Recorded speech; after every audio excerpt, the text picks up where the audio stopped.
छोटी यांग चलना नहीं चाहती थी, इसलिए वह अपनी माँ के ऊपर कूद गई और चाहती थी उसकी माँ उसे पीठ पर उठा ले। माँ ने उसे लाड नहीं किया बल्कि उसे सीधा ऊपर उछाल दिया। छोटी यांग को यह पसंद नहीं आया। उसने एक छोटा पत्थर उठाकर माँ की ओर फेंक दिया। माँ ने छोटी यांग को मना किया, लेकिन छोटी यांग ने ध्यान नहीं दिया और सीधे जमीन पर बैठकर रोने लगी। माँ को छोटी यांग को घसीटते हुए आगे बढ़ना पड़ा, लेकिन छोटी यांग ने शरारत की। पत्थर पर पैर रखकर जोर से खींचा, जिससे दोनों भेड़ों के बीच की रस्सी टूट गई। छोटी यांग गिर गई, लेकिन चट्टान ने पकड़ लिया, जिससे यांग की माँ ने छोटी यांग को रुकने को कहा, लेकिन छोटी यांग ने विद्रोह किया और जोर से चट्टान पर पैर मारा।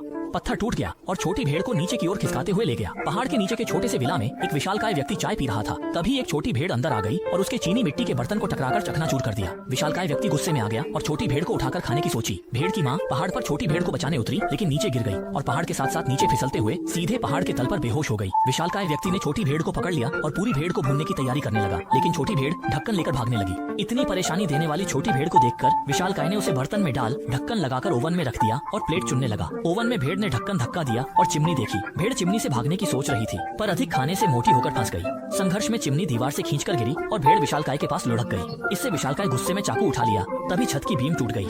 कुछ लकड़ियां गिर गईं। विशालकाय के सबसे पसंदीदा चीनी मिट्टी के बर्तन पर गिरने वाली थी। यह देख विशालकाय डर गया। उसने अपने पसंदीदा चीनी मिट्टी के बर्तन को उठाकर एक सुरक्षित अलमारी में रख दिया। छोटी भेड़ ने यह सब देखा और उसने विशालकाय की कमजोरी पकड़ ली और उसने विशालकाय के चीनी मिट्टी के बर्तन पर हमला करना शुरू कर दिया। अपने पसंदीदा चीनी मिट्टी के बर्तन को गिरते हुए देख विशालकाय का दिल टूट गया। उसने एक सीढ़ी से छोटी भेड़ को पकड़ने की सोची, लेकिन छोटी भेड़ ने विशालकाय पर पैर रखकर शेल्फ पर कूद गई और शराब के बैरल की रस्सी खोलकर सभी बैरल लुढ़क गए। छोटी भेड़ ने विशालकाय के तिजोरी पर कूदी और विशालकाय की सहनशीलता की परीक्षा की। तिजोरी के अंदर अपने सबसे पसंदीदा चीनी मिट्टी के बर्तन को देखकर विशालकाय घुटनों के बल बैठ गया। उम्मीद थी जियो यांग उसे जाने देगा, पर जियो यांग ने कदम रखा। बक्सा गिरकर सीधे बहती नदी में जा गिरा। विशालकाय वस्तु खोखली हो गई है। वह जमीन पर बैठ गया और तुरंत अपना आपा खो बैठा। जियो यांग पास थी, पर ध्यान नहीं दिया। विशाल को इतने दर्द में देखकर जियो यांग को अपनी गलती का एहसास हुआ, इसलिए उसने विशाल को छोड़ दिया और कमरे में खुद को व्यस्त करना शुरू कर दिया। उन्होंने फटे हुए चाय के सेट का एक सेट जोड़ दिया। जियो यांग को देख विशाल ने क्षमा किया। चूंकि जो खो गया था उसे वापस नहीं पाया जा सकता था, इसलिए उसने सामने को संजोने का निर्णय लिया। मदर यांग वहाँ आई। छोटे यांग ने अपनी माँ को देखा और खुशी से उनका अभिवादन करने चला गया। लिटिल यांग को देख विशाल की ज्वाला बुझ गई।